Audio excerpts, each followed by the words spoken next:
Hello and welcome to the Diverse Bookshelf with me, Samia Aziz. On this show, I interview incredible authors doing a deep dive into important themes and issues while talking all things books.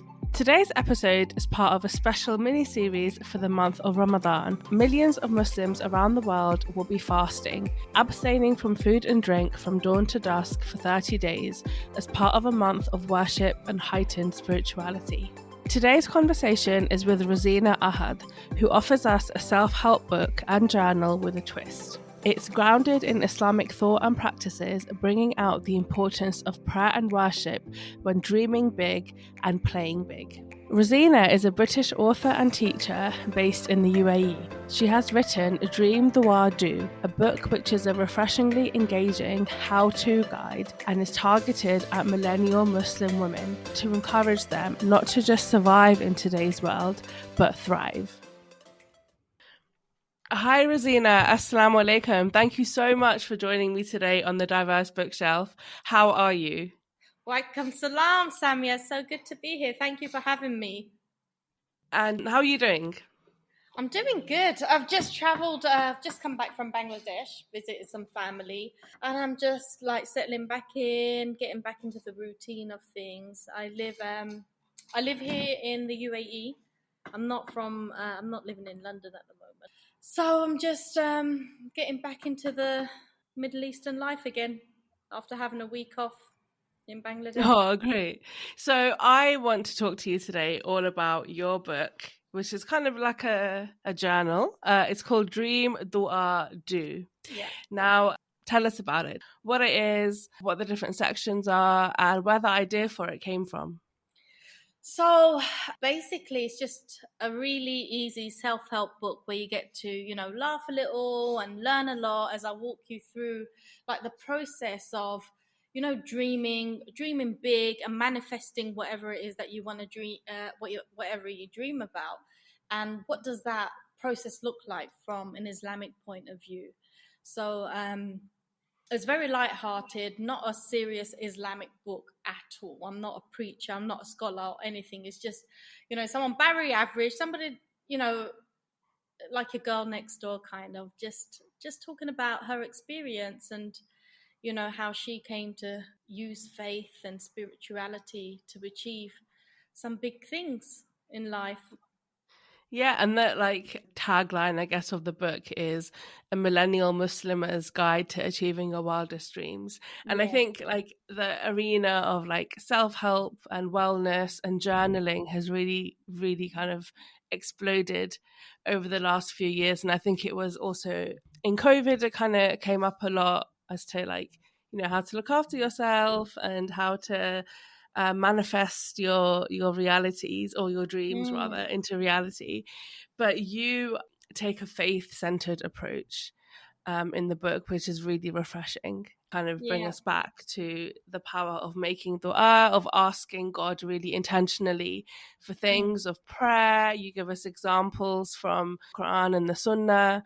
And I just found it so inspiring and so moving and relatable and really kind of grounding. And so like what's been your experience of like a journaling kind of journey arena? The journaling journey. I've been into self-help books for ages. Like you get little girls that are into like love stories and girly books or other types of fiction, and I've always been drawn to non-fiction. At least for the last 10 to 15 years I've been really into like self-help books, and I've always thought, why isn't anybody talking about our experiences, like the big self-help books that you get out there? And I really wanted to have like our stories told, our voices, our experiences, because there's so many self-help books that draw from Christianity, Judaism, Buddhism, like Jay Shetty's book, Think Like a Monk, all about Buddhism. And there's still now, if you go into a bookshop, you will not find a self-help book that draws from like Islamic background. So I thought that was really important. I wanted to know what that would look like if a book like that came out. and it didn't. So I had to kind of go out and write it for myself. The title Dream Dua Do, I mean, I love it. Like I just think it's so, I Catchy, mean, it's right? really, yeah, and like it's really succinct, like you know exactly what each of these three words mean. But like, Yeah. yeah, where did it come together for you, the title? So I was saying the titles, it's always been a part of me. I've had it on like keyrings, I've had it, it's just one of those things. I don't know where I picked it up from, but from a young age, it's just been around. And I think it's my motto, actually. I think that's how I've like gone through my life. I've always been a big dreamer. And I know just sitting around and dreaming big has never got me to the places that I've come to or gone to. And so I knew that those were the exact steps that I took. And going through COVID times, I was thinking about what are the things I need my children to know, just in case I'm not around. How are they going to go through life? What are the essential information that they need? And so that's how it came about. You need to dream. You need to know what you want. You need to know why you want it, and you need to know how you're going to go about it. And Mm. the books out there, the kind of books that I read, at least, well, you've got two, right? For us, we've got the Islamic books. They're almost two separate things, aren't they? It's not merging it. I mean, we're getting more literature now, but especially when I was a teenager, it was one or the other. There Mm. wasn't a middle world where we can combine both, because there's so much science and psychology, but everything that I've read and researched upon, they all tie back to the Quran. Mm. And I wanted something so that could represent those ideas, put it all in a nutshell for me, like a guidebook or a manual that I could follow, that my children can follow. Okay, so so the reason why I love the title so much is because one of the things that I have sometimes struggled with when it comes to the books around self-help or well-being or journaling is that it feels a little bit abstract. It feels sometimes a little bit like it goes over my head, or sometimes I just find it a little bit too person centric. It's like, if you want this thing, well, you have to manifest it and you have to set up a vision board and all this kind of thing. And Yeah, I think the reality is as Muslims, and I'm yeah, sure this is the same for people of other faith and people that believe in yeah, God in general, is just this constant thing, well, but it's not just about me. Like I am in control of lots of things in my life, and the yeah, way that I feel and the way that I behave and my attitude, yeah. but fundamentally God is all knowing and God is the provider.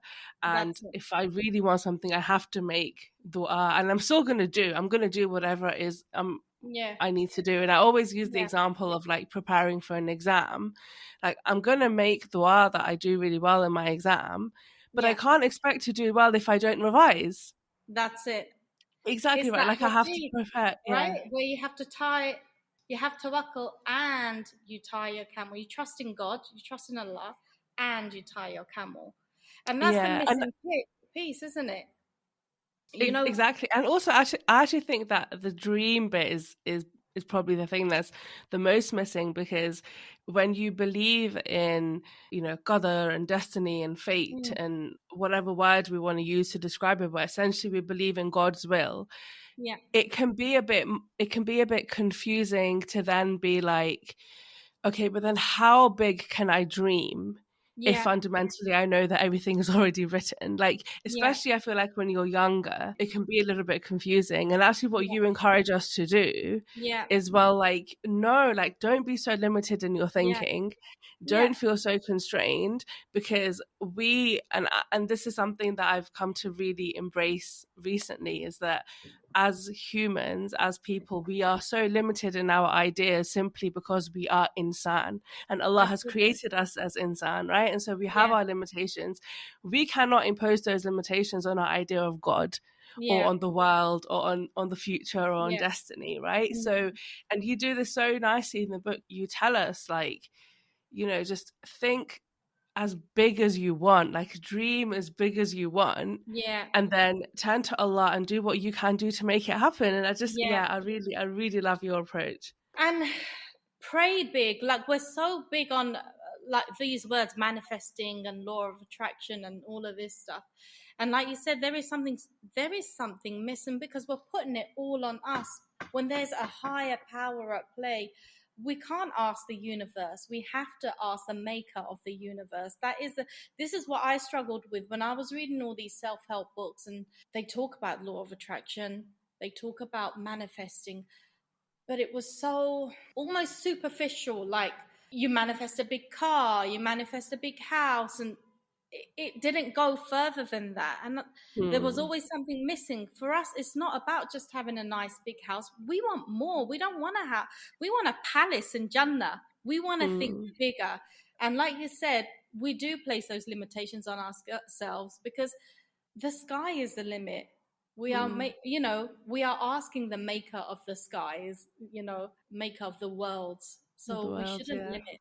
And oftentimes we're unable, especially because I've been teaching for about 15 years. And what I've seen in young girls, especially what I used to teach in London, mainly, women from my community, young girls from my community, and even here in the UAE, teaching these young women, I've noticed it's our we come with a lot of cultural baggage, and we put these limitations on us. We're told to be good little girls. We're told to play small, to make other people feel comfortable almost, right?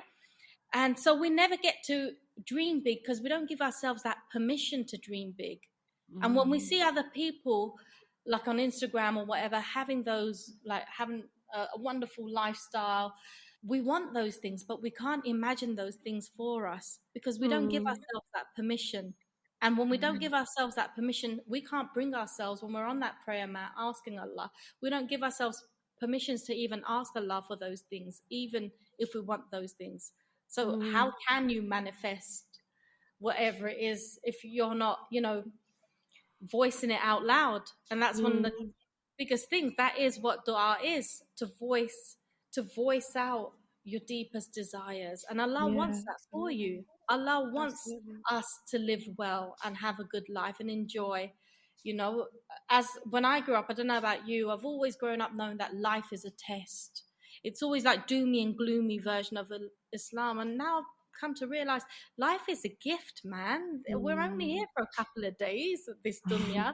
It's a gift. Live well, be grateful, be good to others, and that's it. Live happily ever after afterwards. Absolutely. But you know what? It's not only the specific cultures that hold girls back around, and it's around the world, right? Like, it's not, right. I think it happens in so many places where girls are limited.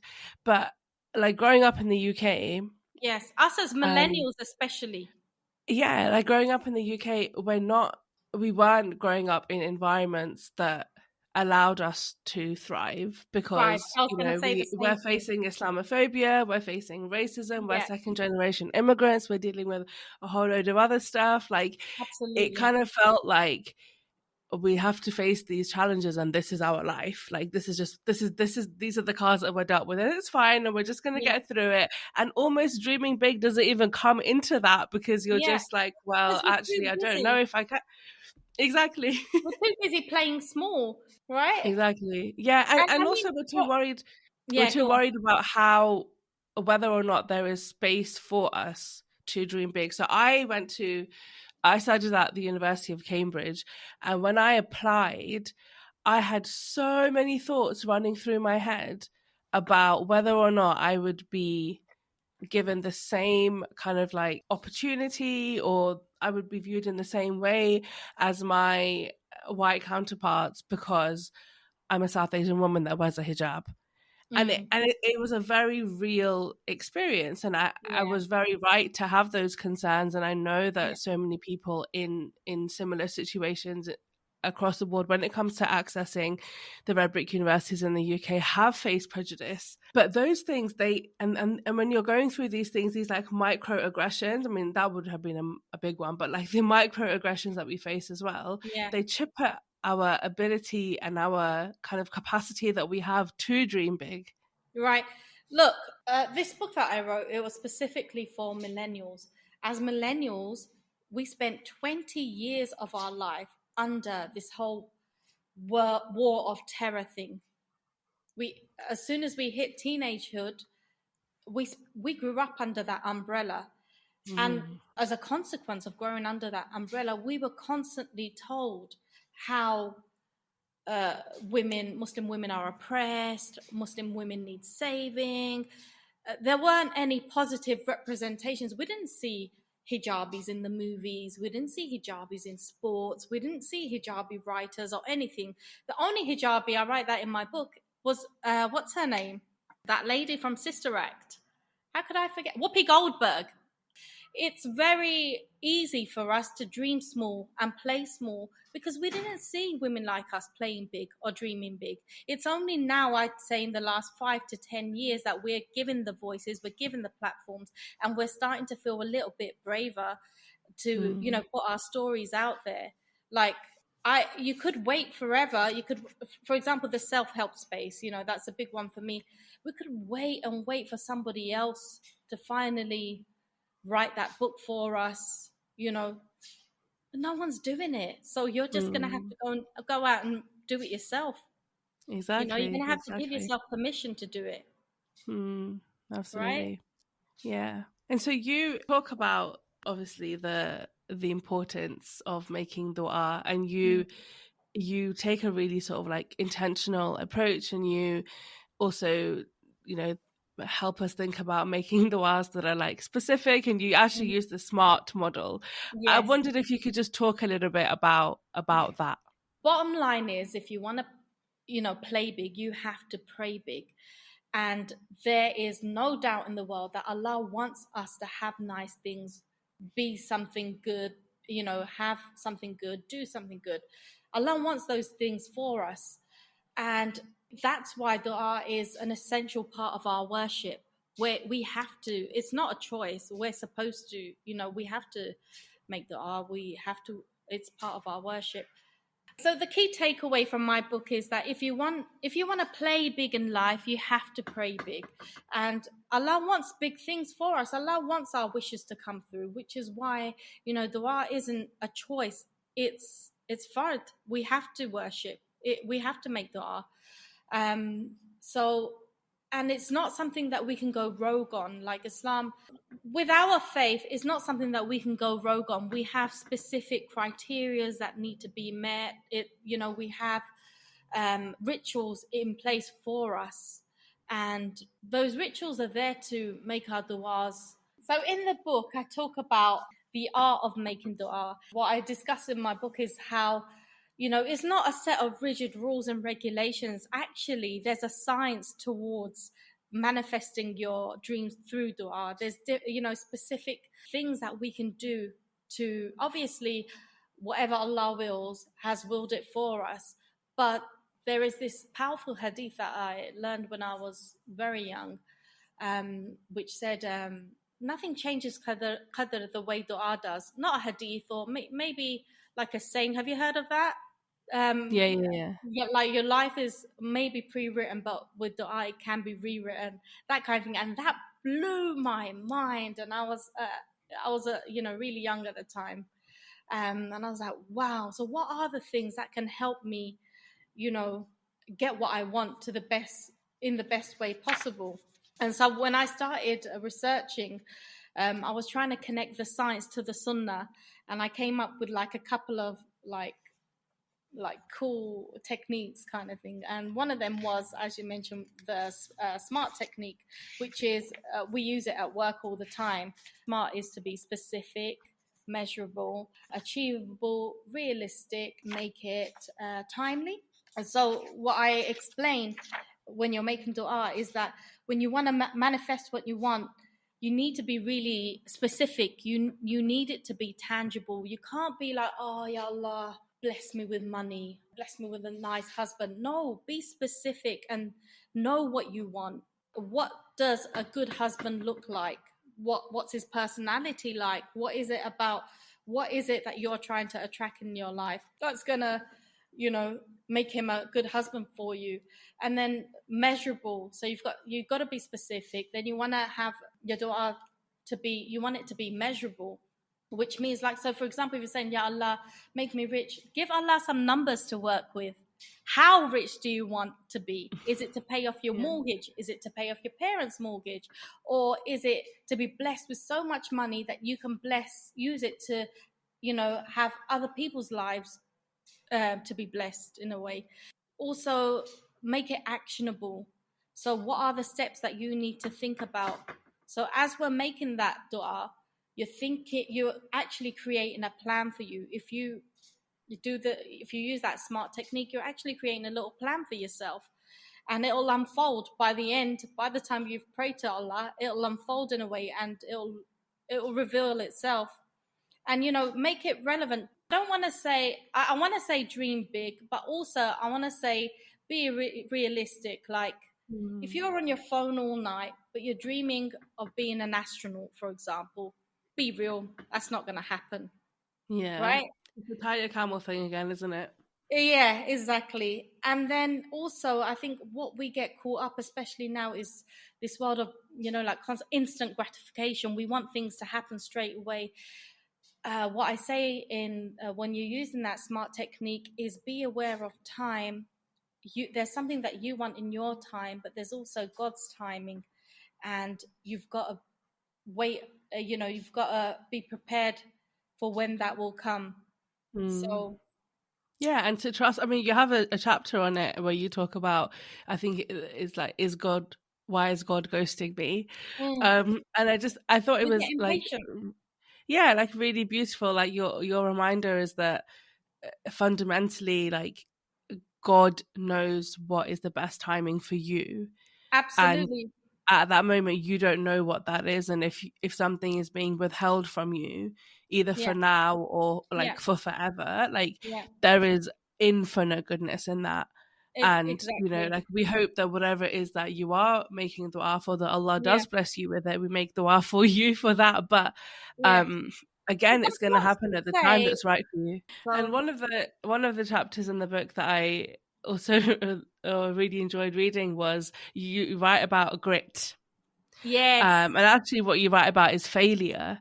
Yeah. And you say like failure teaches us so much, and I just wanted you to share Yeah. some of your experiences of what failure Yeah. has taught you over the years. Yeah, we're so pampered, especially the younger generation. I see that in my children.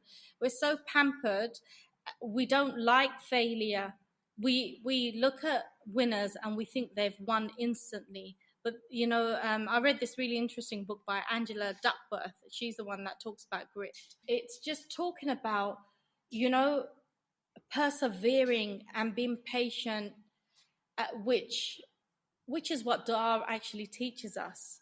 Hmm. Raising your hands and persevering and being patient and still walking towards your goal continuously. Failures, for me, I've never seen failure as a bad thing growing up. It's always been, oh, okay, what can I do differently? What can I learn from that? And I realize I like nerding out on all these non-fiction books. So there was this one book that I read. It was called Mindset by Carol Dweck. And she talks about like the growth mindset and the fixed mindset. And so the fixed mindset is where it's very doomy and gloomy. I'm set. My views are set this way. I can't grow. I can't learn. Failure is doom and gloom. Whereas growth is where you can learn things, you can improve, and it's more of a teaching moment, a teachable moment for you. So I've always thought of failure as a teachable moment, and I've never had anything handed to me on a golden platter. I've had to fail loads and loads of times until I've got some of the things that I've achieved in my life, really. Like driving, for example, I failed that about 4 times, but it didn't mean that I just gave up. And it was something that I wanted so badly. And I definitely remember, praying for every exam. I was like, please, God, let me pass this time. And I kept failing and failing, but it didn't stop me from, it didn't squash my zest for praying for it. I kept going. That is the key. I think that is the key to dua. A lot of times we give up, and you could be just round the corner. It could just be coming to you, whatever it is that you're getting, but you just gave up on it. And that's what grit Mm, is about. It's about not mm, giving up. It's about persevering. mm. And God loves those Absolutely. that persevere. Like failure teaches us so much about how to do things, but also how not to do things. Yeah, And that is equally important, right? Like yeah, that is, and then the grit that you talk about, which is like embrace failure, like don't see yeah. it as a setback.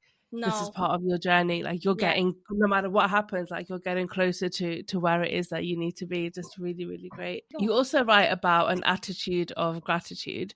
Now, I mean, I love it, and I do find that in my own life, like whenever I am being more conscious of being grateful, because mm, you know, and nothing is as standard in life, but yeah, I always feel better. I always feel like mm. things always work out better, but it can be sometimes a little bit. You know, there's this concept of like toxic positivity. I was just thinking that. I was just going to talk to Yeah, you about that. yeah, and Yeah. I wondered like how you balance it.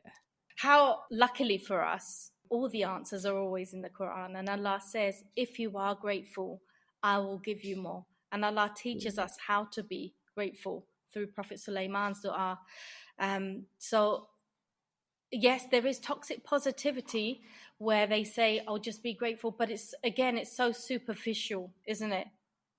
Mm, It's, oh, I'm going to be grateful for um, this handbag that I have. And then you're just magically gonna get more handbags, or mm, you're grateful for your nice house and then you're magically gonna get a bigger house. It doesn't work like that for us in our faith. And yeah. for us to be grateful, like the word alhamdulillah is twofold, is to praise Allah and to thank Allah. And so when we're being grateful, we have to practice it in two folds.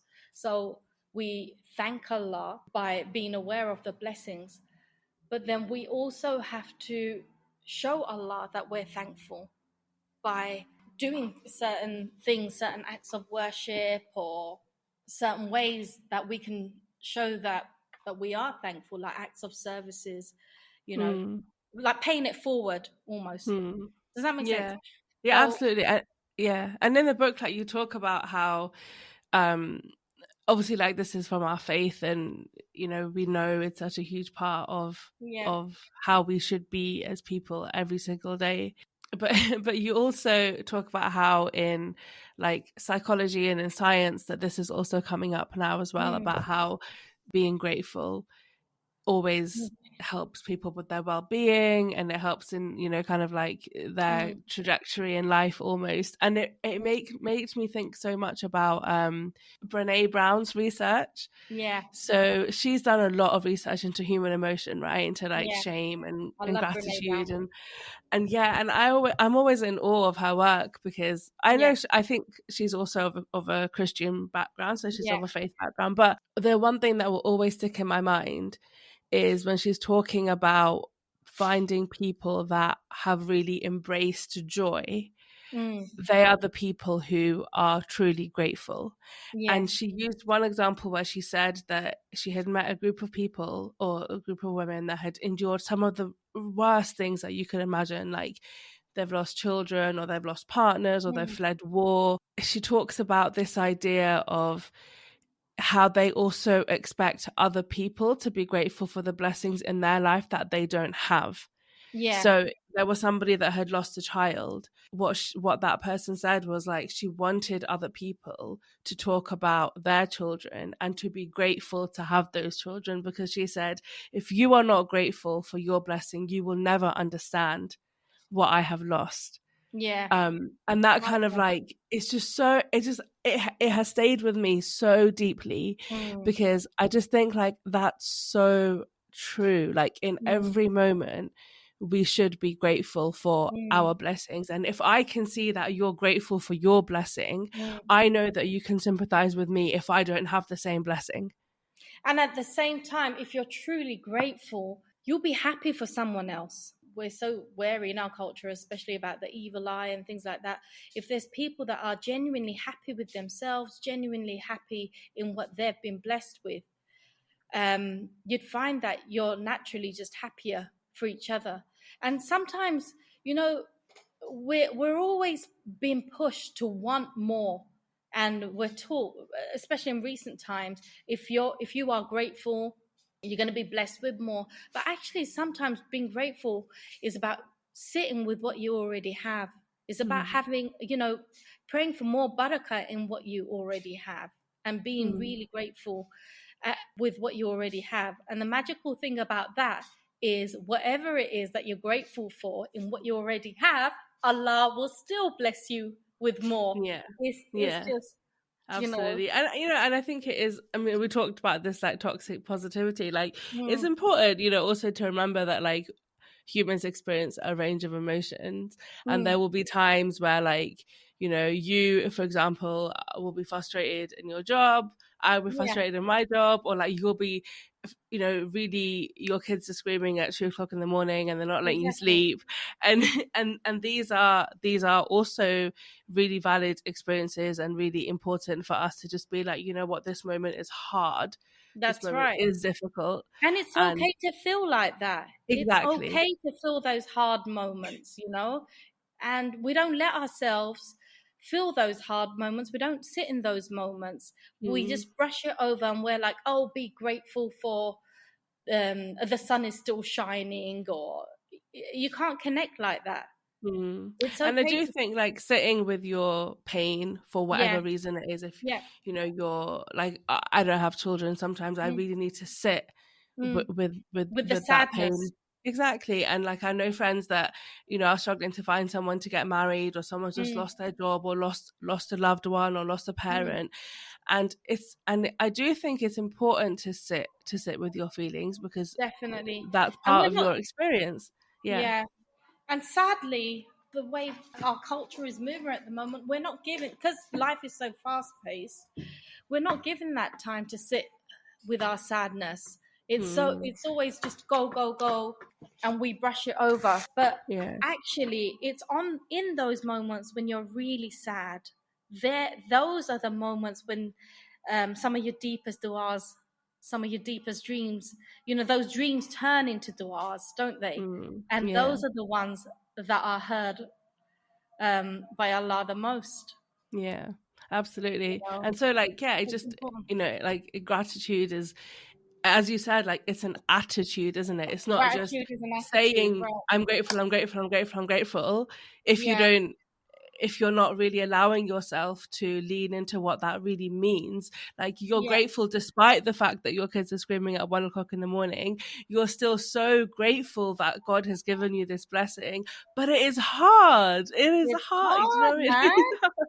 Exactly. And that's why with our faith, we're even taught how to be grateful. So, Prophet Sulaiman's dua, I've got it out here, and he says basically, Lord, inspire me to be thankful for the blessings you've granted me and my parents, and help me do good deeds that pleases you. It's in Surah An-Naml. And basically, what this little dua teaches us is two things. First of all, it teaches you to seek inspiration to be grateful. And number two, seek ways to express that gratitude. So, when you was talking about toxic positivity, all of that stuff, like, just being superficially grateful, we're not allowing ourselves really look at the things that we're grateful for, because Mm, everything is so fast paced. We're not noticing the smallest things that we can actually be mm, grateful for, like the smell of coffee, or the blue skies that I wake up to every morning, these small little things. And mm, then through that, you find different ways to express your gratitude. So, with gratitude, naturally, when we feel gratitude, our natural instinct is to pay it back to the person that we feel gratitude for. Whereas with Allah, we can't pay it back. We can only pay it forward. So it's mm. just like gratitude is a gift that carries on giving almost. Do you know Yeah, what I mean? yeah. Absolutely. And in Yeah. that dua that you said, the dua states that Ya Allah, inspire me to do good. And I Yes. think like for me, definitely like at the times that I feel most grateful, I'm also most inspired To to do help good. others. Yeah, and to help others, right? To give in Yeah. charity, to whatever it is that we need to do. Yeah, Yeah. it's just such an important reminder as well as to like how connected we all are. Yeah. Um, and the And it's fact such a that core yeah, part.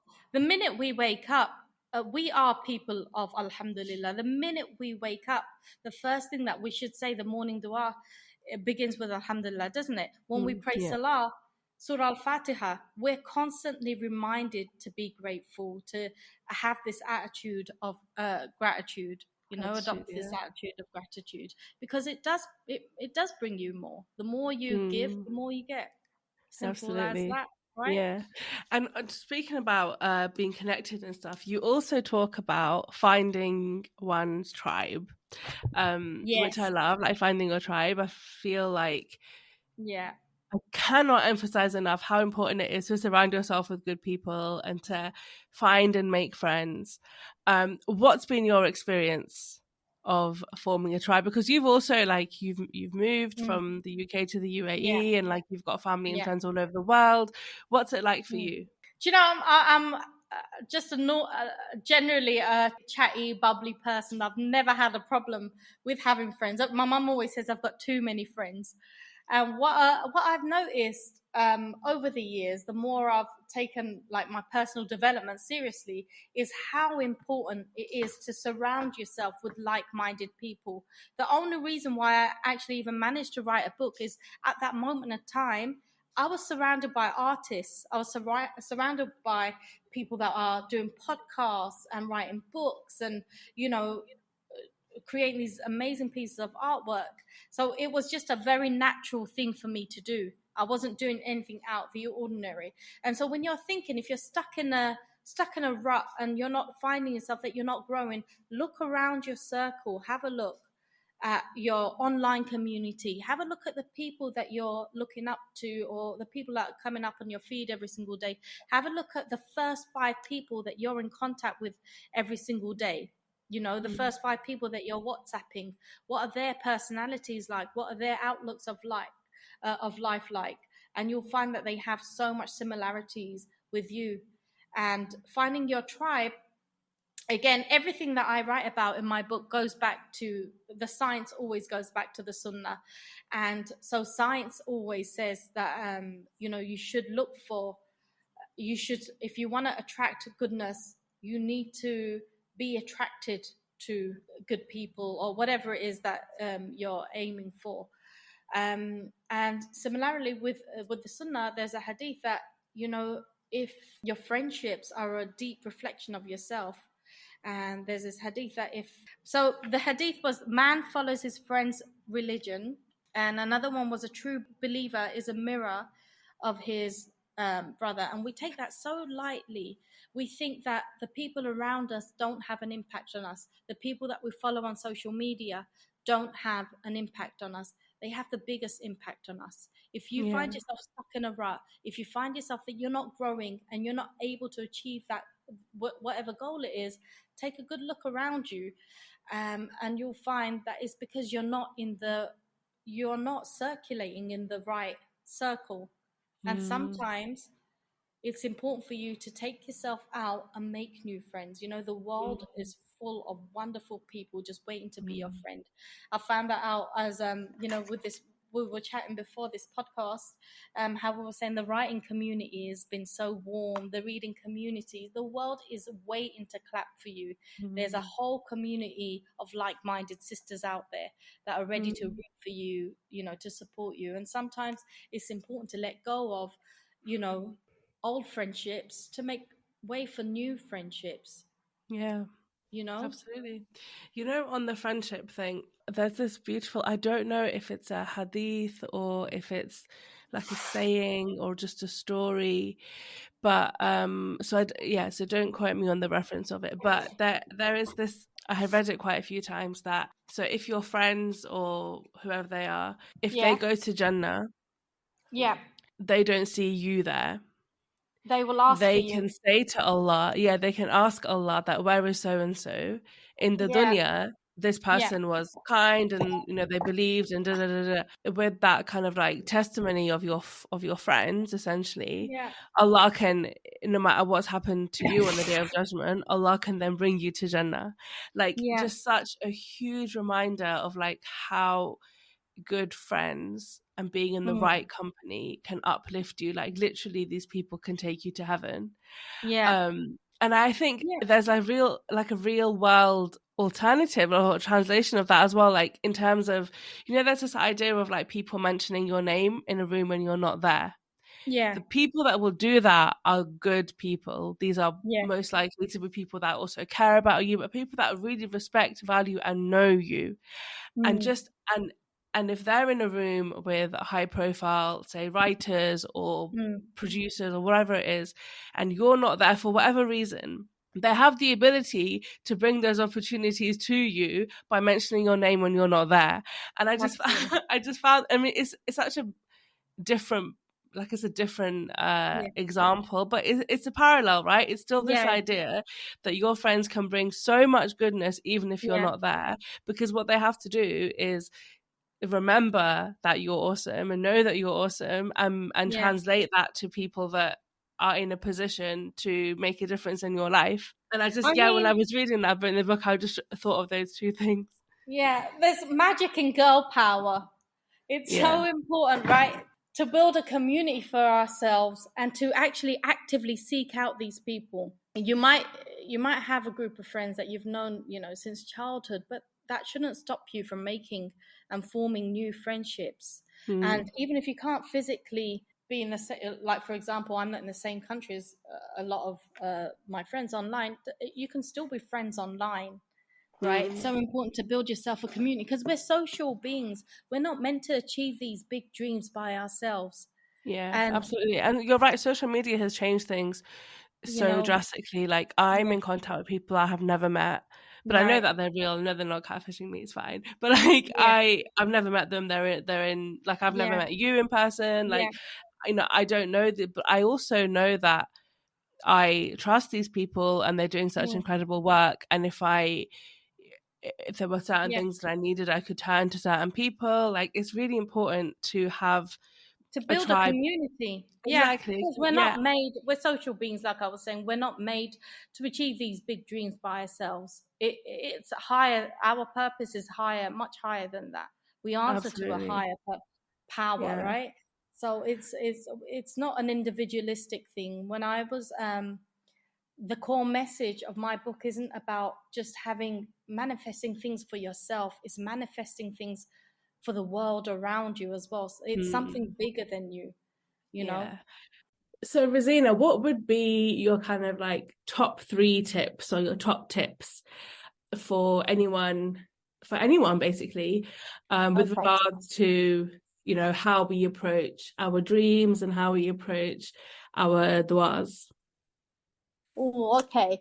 My top three advice. I would say number one, Allah created us on purpose for a purpose, and ultimately, our purpose in life is to basically worship Allah as Muslims.